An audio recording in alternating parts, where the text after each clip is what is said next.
Sino ang bansang pinakanakinabang sa digmaang ito, ang Estados Unidos ba hindi? Dahil sa pagtaas ng presyo langis na sa sahig ang kanilang approval rating, ang ginamba siyempre hindi.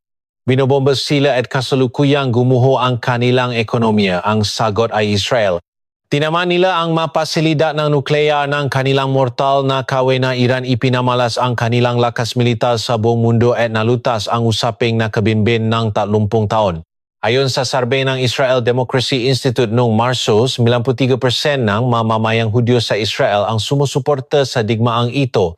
Ngunit sa sandaling ito, ang taong nasa pinakamahirap na sitwasyon ay walang iba kundi ang punong ministro ng Israel na si Netanyahu. Maaring itanong ninyo nanalo na sila bakit siya nahirapan dito, nagsisimula ang tunay na motibo sa likod ng digmang ito. Ngayon, ipaliliwanag ko ito sa inyo mula simula hanggang dulo dito sa pandaigdigang ekonomiya. Bakit nga ba nahirapan si Netanyahu? Dalawang salita lang paglilitis. Kasalukuyang nahaharap sa korte si punong ministro Netanyahu dahil sa mga kaso ng korupsyon at pag-aabuso sa tungkulin. Sa ilalim ng istrukturang legal ng Israel, kapag nawala siya sa pwesto bilang punong ministro, bibilis ang kanyang paglilitis. Kaya naman ang pagkapit sa posisyon ay nagsisilbing kalasa niya upang iwasan ang kulungan, at para manatili sa pwesto, kailangang panatilihin ang war cabinet. Para manatili ang war cabinet, kailangang magpatuloy ang digmaan. Kaya para kay Netanyahu ang pagtatapos ng digmaang ito ang pinakamalalang senaryo. Sa sandaling matapos ang digmaan, magsisimula ang paniningil ng pananagutan. Bakit hindi napigilan ang pag-atake ng Hamas noong October 7, 2023? Noong araw na iyon, humigit kumulang 1,200 mamamayan ng Israel ang napatay sa loob lamang ni isang araw, ang pinakamataas na bilang. Ngam nga sibilyang namatay sa kasaysayan ng Israel sa loob ng isang araw. Hindi niya matatakasan ang pananagutang iyon. Ginigipit na ang Korte Suprema ng Israel ang gobyerno na magtata ng isang pambansang komisyon ng investigasyon habang ginagawa naman ni Netanyahu ang lahat para pigilan ito. Ngunit may isang kakaibang bagay dito. Sinabi ko kanina na 93% ng mga Hudyo sa Israel ang sumusuporta sa digmaan. Sa numerong ito, mukhang bayani si Netanyahu, diba? Pero makaiba ang suporta sa digmaan at ang tiwala sa personal na kakayahan ni Netanyahu. Sa sarbing statista noong Marso, ang tiwala kay Netanyahu pagdating sa pamamahala ng digmaan ay 64% lamang. Malaki ang agwat nito sa 93% na suporta sa digmaan. Ibig sabihin, suportado na matao ang digmaan pero hindi sila nagtitiwala kay Netanyahu. Ayon sa ulat ng Reuters noong Marso 25, higit sa 2.3 ng mga mamayan ng Israel ang nagnanais ng maagang halalan. Ito ang dahilan kung bakit pilit na iniwasan ni Netanyahu ang maagang eleksyon. Nabibigay ngang babala ang kasaysayan. Matapos ang Gulf War noong 1991, umaya sa 91% ang approval rating ni Pangulong George H.W. Bush ng Amerika. Itinuring siyang bayani ng digmaan. Ngunit makalipas lamang ang isang taon, natalo siya kay Bill Clinton sa halalan noong 1992. Isa lang ang dahilan, sumama ang ekonomiya. The economy is stupid. Ang katagang ito ang nakpabagsak sa bayani ng digmaan.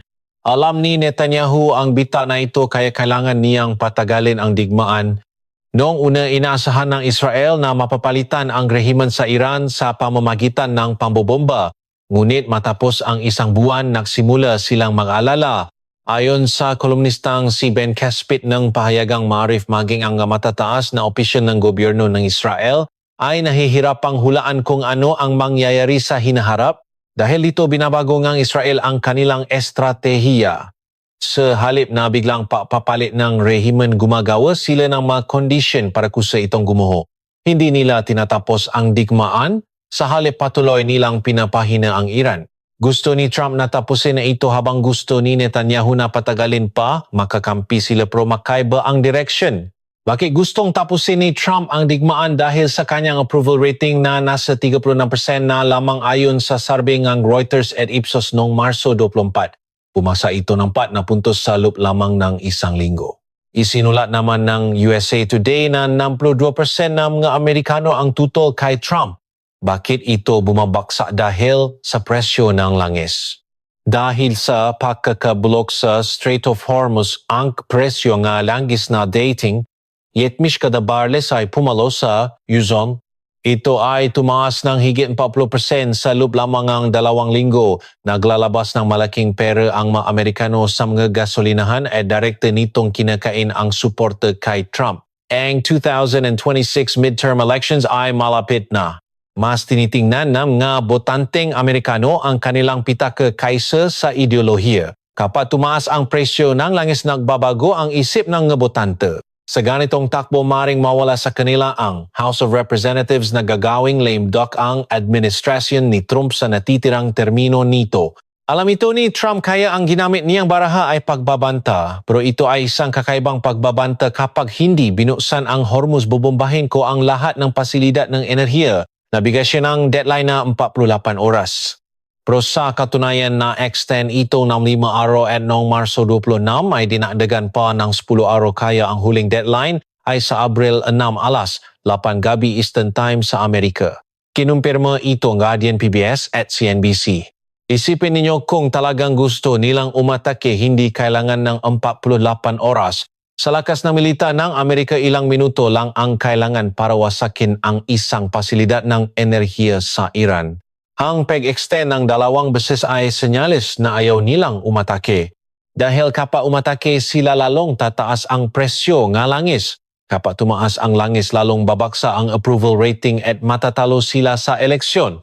Kaya naman nababanta sila para piliting dalhin ang Iran sa negotiation table nang hindi talaga gumagamit ng dahas at gumagalaw si Trump sa likod ng mga eksena. Ang Foreign Minister ng Pakistan ay lumipat patungong Tehran dala ang 15 re-item ceasefire proposal mula sa Amerika. Kinumpirma ito ng Al Jazeera, Irish Times at Indian Express. Noong Pebrero 26, inayos ng Oman ang pangatlong bugso ng indirect nuclear talks sa pagitan ng Amerika at Iran sa Geneva. Nagbulang din ang mga foreign minister ng Saudi Arabia, Egypt, Turkey at Pakistan sa Riyadh noong Marso 19 para talakayin ang mga paraan ng pakikipagkasundo. Sa madaling salita, habang may digmaan sa harap, may negosasyon sa likod. Ito ang estilo ni Trump, gamitin ang military pressure bilang pambato sa negosasyon. Ngunit may isang taong gustong sumira sa larong ito, si Netanyahu. Si Ben Caspit, ang kolumnista ng Maarif, ang taong sumulat ng biografya ni Netanyahu. Isa siya sa mga may pinakamalawak na connection sa loob ng security forces ng Israel. Ayon sa kanya, hindi alam ni Netanyahu na naghahanda na pala si Trump para sa negosasyon. Kampante si Netanyahu na susunod si Trump sa kanyang gusto dahil simula nang mag-umpisa ang giyera, laging pumanik si Trump sa Israel. Nang mabuksan ang communication sa Iran at lumabas ang balita tungkol sa negosasyon, nagpanik si Netanyahu. Dahil dito, personal na tumawag si Vice President Pence para ipaliwanag ang sitwasyon, kasunod ni Secretary of State Rubio. Isang pambihirang eksena ito. Ang Vice Presidente at ang kalihim ng ugnayang panlabas ay tumatawa sa isang lider ng ibang bansa para ipaliwanag ang tunay na nilolop ng kanilang Pangulo. Ipinapakita nito kung gaano ka-espesyal ang turing ng Amerika sa Israel. Ngunit hindi pa rin mapakali si Netanyahu. Hindi niya naririnig ang direkta mula kay Trump kundi sa mga tauhan lang nito. Mahirap siyang makatawa ng direkta kay Trump at nabalita ring nabawasan na ang pakikipag-ugnayan ng White House sa kanya. Lumalamig na ang kanilang relasyon. At alam niyo ba kung ano ang ginawa ng Israel? Nagsimula silang manmanan ang kanilang sariling kakampi. Ito ang pinaka-shocking na bahagi sa kolumn ni Caspit. Sinusubaybayan na intelligence agency na Israel ang mga channel na komunikasyon na Amerika sa loob na Iran. Ayon sa isang hindi na pakilalang official ng Israel, bagamat dati silang nagbabahagi ng impormasyon sa real-time, tila hinaharangan ng Amerika ang nga impormasyon tungkol sa negosasyon nila sa Iran. Kung totoo ito, ipinapakita nito ang malalim na laman sa alyansa ng Amerika at Israel. May mga partikular na tao na sinusubaybayan ang Israel, si Speaker Galibaf, si Commander Abdullahi at mga tao malapit sa bagong Supreme Leader na si Mojtaba. Bakit? Dahil maaari silang itumbang ang Israel para sirain ang negosasyon. Kapag pinatay ng Israel ang taong kausap ng Amerika sa Iran, guguho ang buong negosasyon.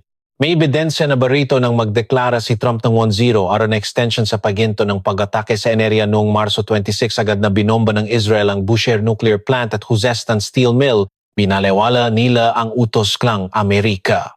Sinabi ni Defense Minister Yoav Gallant na anuman ang takbo ng peace talks ng Amerika, hindi hihinto ang kanilang aksyon laban sa Iran.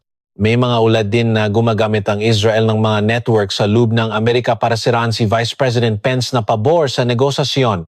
Sa harap ay kakampi, sa likod ay nananabutahe. Ito ang ginagawa ng Israel ngayon. Bakit? Dahil sa sandaling maupo ang Iran sa negotiation table, may sansa na matapos ang digmaan. At ang pagtatapos ng digmaan ay nangangahulugan ng pagbubukas ng pintuan ng korte para kay Netanyahu. Ang lamat na ito ay pumutok na noong Marso 8 nang bombahin ng Israel ang 30 fuel storage site sa Iran. Ito ang unang pagkakataon na tinamaan ang oil facilities ng Iran simula nang maumpisa ang giyera.